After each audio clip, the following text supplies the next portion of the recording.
Okay, cool. Thank you. So I'm going to talk about self-interacting. Whoops. Loud. I was going to talk about self-interacting dark matter, but more generally trying to understand learning something about the nature of dark matter by using astrophysical observations.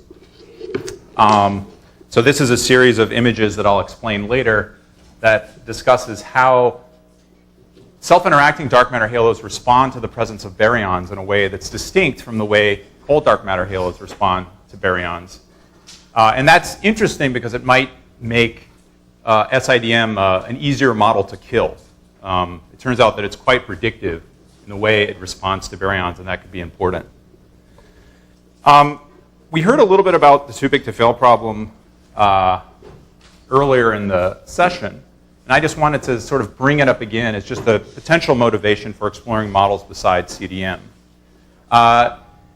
In particular, there's a phrasing of the problem that Shea, Garrison, Kimmel did a couple years ago, which is to look out beyond the virial radii of the Milky Way and M31 and to just measure the density or compare the densities of galaxies in this sort of local field volume to those that are predicted to be there in dissipationless simulations. And so the upshot is that there should be a large number of fairly dense dark matter halos out there of order something like 30 within this general volume. And there are only 11 galaxies known, period, in that volume. 7 of them have masses greater than about 2 times 10 to the 6, so at this sort of interesting scale that Alex Fitz was discussing. But the point is there's 15 that are entirely unaccounted for. Even if you put all 11 of these galaxies in any halo you want, there are 15 additional halos that are dense, should be out there that we don't have evidence for.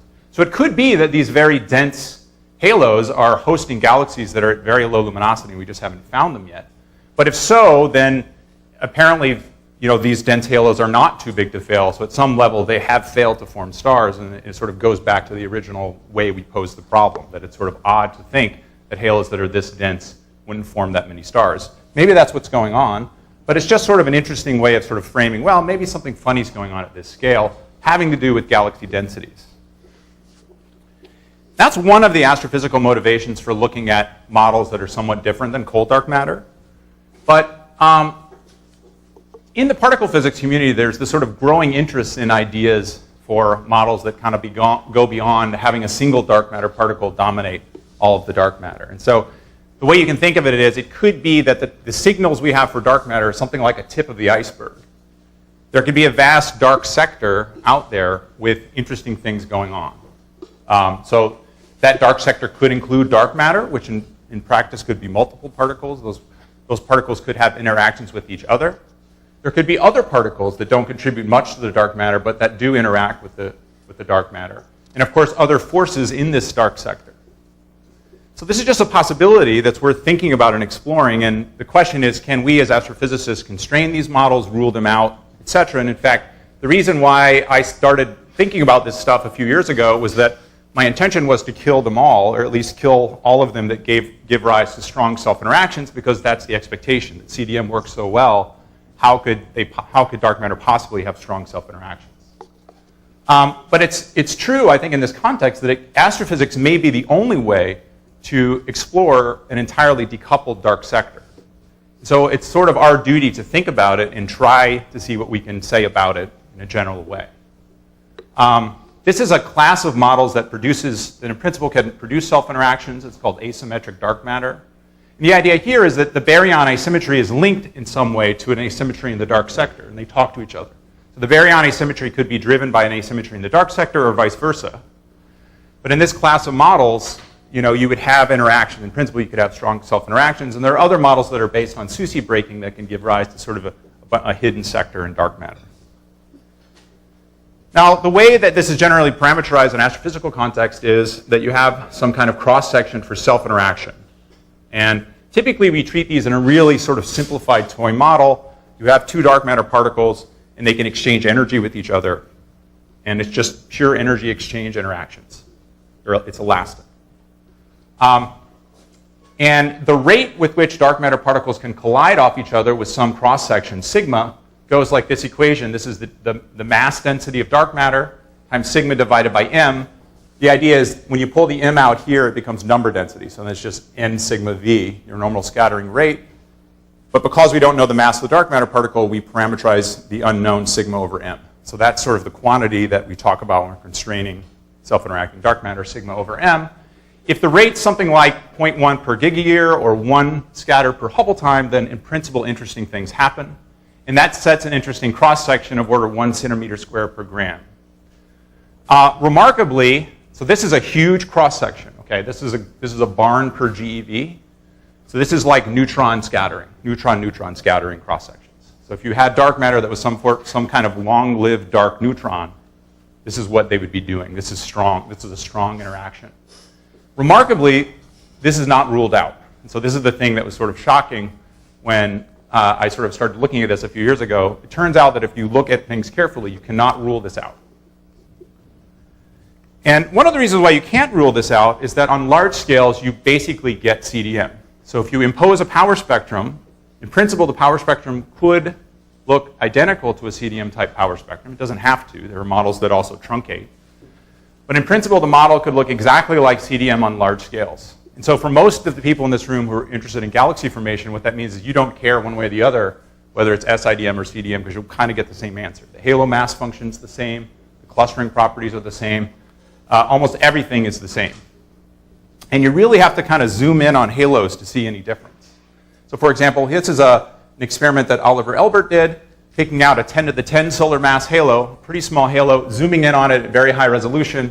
This is CDM, and this is SIDM on the right. And you can see even there, they look the same. The substructure looks the same. Everything's very, very similar.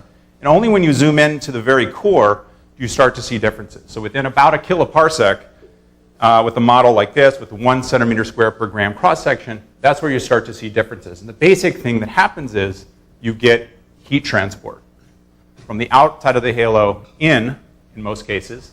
So CDM has a cold inner part and a hot outer part. SIDM allows you to take energy from the outer part, bring it in, and basically puff up the inner part of the halo, make it isothermal. What this produces is constant density cores. And so because of that, with cross-sections of order 0.5 to 5 centimeters square per gram, you can create pretty large constant density cores in dwarf galaxies,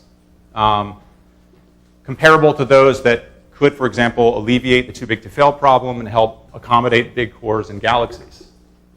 So that's kind of interesting.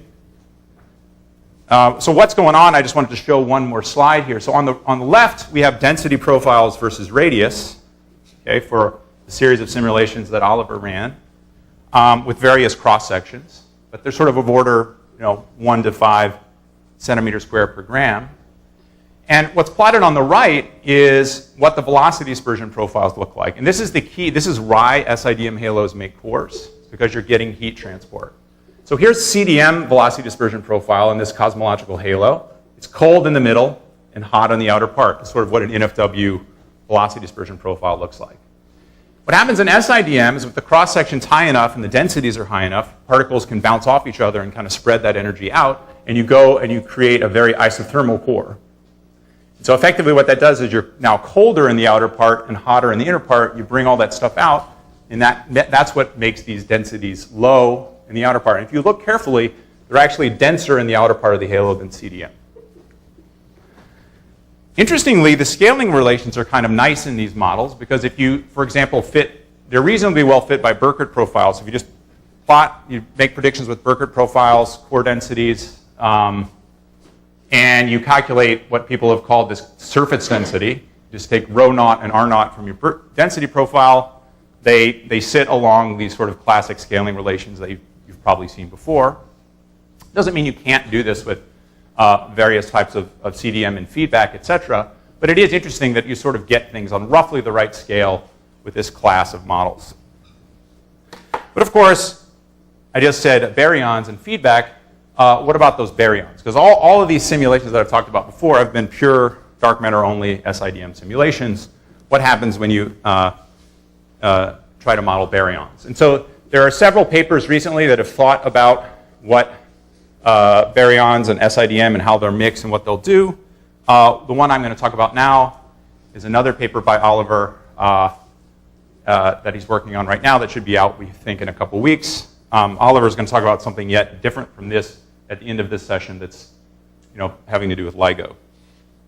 So I get to talk about this. So this was the slide that was on the first slide of my talk. And this kind of gives you a picture of one of the interesting things that happens. So along the top, we have an initial isolated NFW CDM halo. And we're going to do the old Blumenthal et al., grow a disk, and do adiabatic contraction in this thing. And what happens if you do that is you get this density structure. You grow a disk. This is a Milky Way-sized halo. You grow a disk in the middle of it that's like the Milky Way. Same mass, roughly the same scale radius. And as you would expect, it gets denser. And if you take that same disk and just make it a little bit smaller, kind of at the edge of how small disks are at this mass range, it gets even denser because you're bringing more mass in. Now look and see what happens in the SIDM case. So here's the SIDM only version of this halo. It's very low density. It has a big constant density core, as you might expect. But then you grow a disk in it, and it gets quite dense. And in fact, you see that it's got this disk structure. It's responded in some sense more strongly to the presence of that disk than CDM. And the main reason is it's isothermal. The CDM case is not isothermal. So in the Z plane of the disk, right, the velocity dispersion of the dark matter of the CDM can be higher than it is in the disk plane. But in SIDM, that can't be the case. It's always the same. It has an isotropic velocity dispersion profile. So its vertical velocity dispersion is the same as its disk plane, and because it has more restoring force in the Z direction, it compresses it. So that's why you get this kind of more disk shape. So what this means is the shapes of dark matter halos are going to trace more closely the shapes of their baryonic potentials in SIDM than CDM. This is exactly the opposite of what people used to think SIDM would do. Everyone always thought SIDM would make halos always round. But what SIDM really does is it makes their halos follow the shape of their baryonic counterparts. This is an even weirder case. Now if you grow a compact disk, the SIDM halo has actually become denser than the CDM case. What's happened here is you have a phenomenon called core collapse. So the inner part of the halo has actually gotten so hot that it's now transporting energy from the inside out. It's losing pressure support and things collapsing like a globular cluster would. And that's happening only because of the presence of the baryons. That does not happen in isolated SIDM halos like this. It only happens in halos that are very baryon dominated. The cool thing about this is predictive. So in principle, you can go out and look for these kind of signatures. Here's this result shown in a series of plots. It's the same kind of case. You've got a Milky Way-sized halo. We have a Milky Way mass disk, and we've grown that disk to be very stretched out, like an LSB, or very compact, or somewhere in the middle, like the Milky Way. Compact disk is shown in cyan. The extended disk is shown in magenta, and the yellow one is fiducial Milky Way. Down here is the ratio of the SIDM result to the CDM result. Notice that for the Milky Way case, SIDM and CDM look basically identical. Well, that's kind of interesting. But for the baryon-dominated small disk case, you're getting this core collapse, and you're getting a very steep inner profile. It's actually steeper. It's more like r to the minus 2.5 in the middle. And then there's this sort of more LSB-type case, and that's when you get a core. So in cases that are more dark matter-dominated, you'll get these big cores. In cases that are baryon-dominated, you can, in principle, get steeper density structure. You see what's going on here, what's driving it here pretty clearly. The CDM case, you get these colder cores. In the SIDM case, you're getting these isothermal cores. And you can sort of see the fact that it's hot in the compact disk case, it's hotter in the middle than the outer part. It's a system like that that's prone to core collapse, and that's what we're seeing. So the upshot here is that if it's a baryon-rich galaxy, SIDM halos in principle can be denser than CDM halos. If it's a dark matter-dominated galaxy, SIDM halos will make the cores and be less dense than CDM. And one implication of this is you expect a lot more scatter in the central densities of galaxies in SIDM than you expect in a CDM, and I think Peter Creasy is going to talk about this in comparison to data in a bit. Skip this. Victor Robles is going to talk about simulations run with a subset of the ones that Alex Fitz talked about, but also run in SIDM. And one of the things he's finding is that the SIDM halos are relatively fireproof in the sense that their density structure is kind of the same whether you run them with this strong feedback or not. So they look a lot like the density profiles you get in SIDM-only simulations if you run with fire, whereas if in a fairly massive dwarf, you can lower the densities in those CDM halos quite a bit. But if you go to a lower mass dwarf, ones that don't have enough supernova energy to push that dark matter around, then you still have cuspy halos in CDM, and of course you still have chord halos in SIDM. This is all going to depend on the mass of your halo, et cetera, but in principle this is an interesting prediction. And so one thing you can do is, in SIDM you expect cores to happen in tiny dwarfs, and in CDM you expect cusps in tiny dwarfs. So if you can figure out a way to measure this, it'd be very interesting. Do these tiny halos have cores? Well, that's a question that's sort of ongoing. Here's some work by Walker and Peñarrubia that have claimed yes. But one thing I want to point out is that both this question and the too big to fail question, at least in the local group, depend sensitively on understanding how to measure masses within characteristic radii using these mass estimators that have become popular. Alejandro Gonzalez Samaniego is going to be talking about this later in the week, I think on Friday, but he's analyzing some of the Fitts et al. Simulations and testing these mass estimators and showing that in some cases the mass can be off by 50%, either up or down compared to what we're normally assuming in these models. And so if this is true, this is really going to wreck in principle, this could wreck our ability to measure cusps versus cores this way. I don't know for sure. There's a nice paper by Campbell et al. Who've explored some of these issues as well. And they've also proposed a mass estimator, which we're also finding doesn't really work that well either. So the question is, how do we get better on our mass estimators so that we can push these problems forward? So with the couple minutes I have left, I want to talk about subhalos. So since Anatoly and Andre wrote their paper in 1999, we've been looking for these missing subhalos. We think there should be thousands of them in the halo of the Milky Way and in halos of other galaxies, and we just haven't found them yet, at least all of them. We do know, at least we think we know, that there are subhalos that exist around the Milky Way that have masses between 10 to the 8 and 10 to the 9 solar masses. So we kind of know subhalos exist on those scales, and those are the subhalos that appear to be hosting the galaxies around us. The real challenge is to find things that are smaller than this, that are totally dark. And if we can find those, that would give us an incredible amount of confidence. It would be an incredible success for this model and this general theory. I mean, most of us probably believe that they're there, but if we actually found them, that would be amazing, a really important thing. And the nice thing is that we're getting there. Gravitational lensing, these detections are ongoing. There's a lot of really nice work happening, and we expect our lens samples to grow dramatically. There's also a really interesting direction looking at stream heating, like, for example, looking at PAL5 and clumps. So this is another way that we might be able to push down. But the thing to keep in mind is that we still have not found what we're looking for here. So some of the best stuff that's been done, here's a nice paper by XAVI et al., Yasher's work, using ALMA, where they found evidence for this clump here. But the clump they found is actually incredibly massive compared to the little things around the Milky Way. This thing has about 10 to the 9 solar masses within 1 kiloparsec. So while it's amazing what they've done is awesome, these are not the dark things that we're really looking for. We want to find the little things. And I think techniques like this demonstrate that it's going to be possible, but we're not quite there. So the thing I want to emphasize is that we're also not there with the predictions. That the predictions for substructure properties are going to depend very sensitively on getting the baryons right. So what's shown here is some stuff from Shea, Garrison, Kimmel's work on the left and Andrew Grouse on the right. This is Shea's stuff compiling a very high resolution fire simulation similar to the resolution of Latte against a dark matter only simulation of that same halo. And what you see is the count of substructure with greater than about 1 million solar masses as a function of distance. And you see that especially within the core radius, within about 20 kiloparsecs, the difference is like an order of magnitude. So this is stuff getting destroyed by the central potential.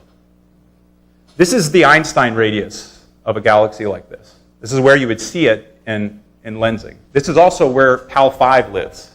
This is also where the stream is that you're trying to find substructure in. So this is a big deal, and we need to figure out how to deal with this, and Shea will talk more about ways forward with doing this. This is a result from a different set of simulations. This is Illustris that Andrew will talk about later in the week, I think on Wednesday. This is based on 1,000 lens masked halos in Illustris, dark matter only in black, illustrious with baryons in magenta there. And again, even within the virial radius, you're getting sort of factors of 2 offsets in the substructure property. So the point is we're not there. Really quickly, because there's some confusion earlier, both of these guys have beards and they wear glasses, but they're actually different people. This one's Andrew Grouse, and Shay is somewhere in the middle. So these are actually different people working on, it just turns out, similar projects, so it's even more confusing. Okay, so takeaways. We want to kill SIDM, and it's actually quite a predictive theory, and I think that's good.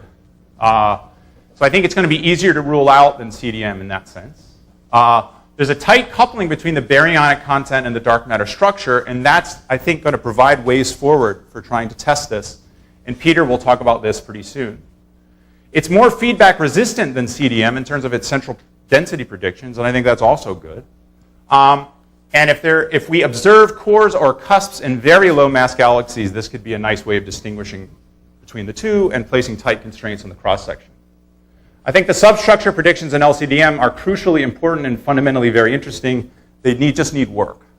And in principle, you could see changes by an order of magnitude in the counts of substructure at the radii of interest between including or not including baryons. And finally, these mass estimators, I think, need improvement because that might be a way for us to kind of push towards measuring the cores or not cores in low mass galaxies. Thank you.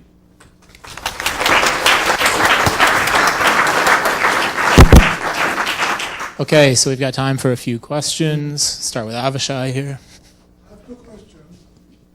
One, what can you tell us about the assumed microscopic self-interaction that causes scattering and does not cause, for example, dissipation like baryons? So what is exactly assumed for the microscopic interaction? So there's various models for what people are doing. I mean, you would get something like this, literally if you had something that was kind of like neutrons. So literally if you had like a dark neutron that didn't decay. What is it? Can you tell us what is the interaction between 2 particles? So there's a force elastic carrier. Scattering? Yeah, it's elastic scattering. It's elastic scattering. Yeah. Okay. Is any theory actually on particle physics actually predicts that property? Yeah, there's like hundreds of papers now. I mean, it doesn't mean that But a lot of these papers came after. A lot of these later papers are sort of designed to do that. Are they all naturally elastic scattering, or can they be theoretically any other kind of interaction? There's all kinds of stuff in principle, right? So, for example, let me take it back a step. So, if you remember these models that were originally trying to reproduce the Pamela result, and they were trying to get Brant worked on this, right? So you get these models where you can have enhanced. You can basically have a Sommerfeld enhancement to produce the signal that was seen by Pamela with the current density structure that we see around the Milky Way. Those classes of models also predict self-interactions, and in many cases, those self-interactions are big, of order 1 centimeter squared per gram. And the original reason why we started running these simulations was to kill those models. And what we found is that we couldn't. And in fact, originally those models thought that they were constrained at 1 part in 100 centimeters squared per gram, and we pushed those up by like 2 orders of magnitude. So, in principle, there are other reasons why you could be motivated to build models of this class, and we'd like to know whether or not we can rule them out. The second question is about the fireproof. Can you explain simply why this is so? Yeah, I think what's going on is they're already hot in the middle.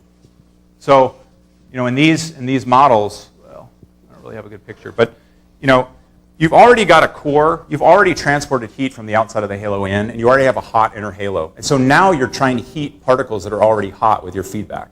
And it just doesn't do that much. If you're in the compact disk case. Oh yeah, this case, yeah. So what happens here is. If you have fire. Oh, okay. So the fireproof thing is only for dark matter dominated systems. I think as soon as you go to Milky Way sized systems, then it'll be very complicated because you'll bring things in, you'll core collapse, then you'll blow out, and it'll get in principle it'll get messy. But if you think, like in CDM, we don't think that feedback's all that important for shaping the structure of a Milky Way sized disk. It turns out that it kind of equals out.